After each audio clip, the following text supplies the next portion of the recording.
Let's talk about 2004 through to 2006, when the Fed did 17 straight hikes in a row. Rates went from 1% to 5.25%. If hikes automatically kill gold, this is where gold dies, right? No, not really.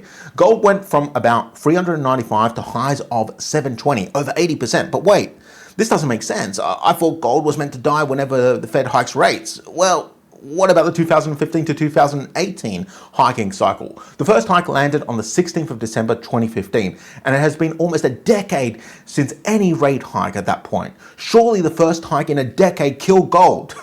Not even close. Actually, gold bottomed at around 1K per ounce the next day and started pumping. Not a crazy amount, mind you, but it went up about 32% over that cycle. Okay, one more example, because this is the craziest one of all. 2022 to 2023, the fastest rate hiking cycle in history.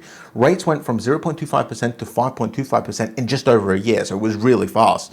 Surely this was the death of gold. Why am I bothering with the theatrics anymore? We know it wasn't the death of gold. Gold did lose 15% initially, but then it recovered and rallied 28%.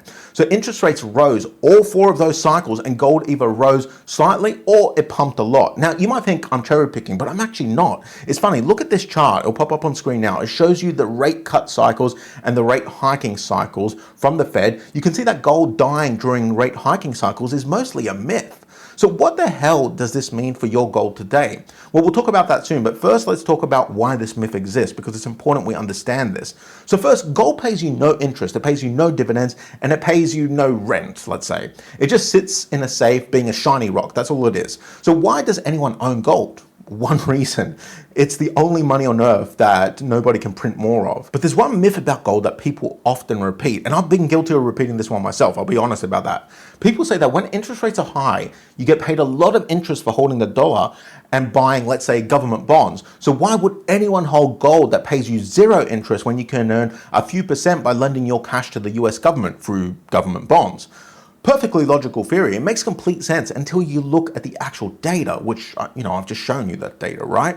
So what are we actually seeing here? The price of gold isn't really about gold at all. It's actually just a measure of people's trust in the dollar. When trust in the dollar is high, gold is just a lump of metal that does absolutely nothing for you, and you feel stupid for holding it. When trust goes, when it disappears, that's the only thing left standing, because you can't print more of it. And the tell for trust going is inflation, because inflation is literally your money losing value in your hand while you're holding it. So really, gold rallies when people lose trust in the dollar, and it dies when people regain trust in the dollar. That's how it works. By the way, I put together a free retirement guide, how to retire before 2036, 6 steps, everything I'd do if I was starting again at 40 with nothing. No hype, no nonsense. It's free to grab. There's a link below. Check it out.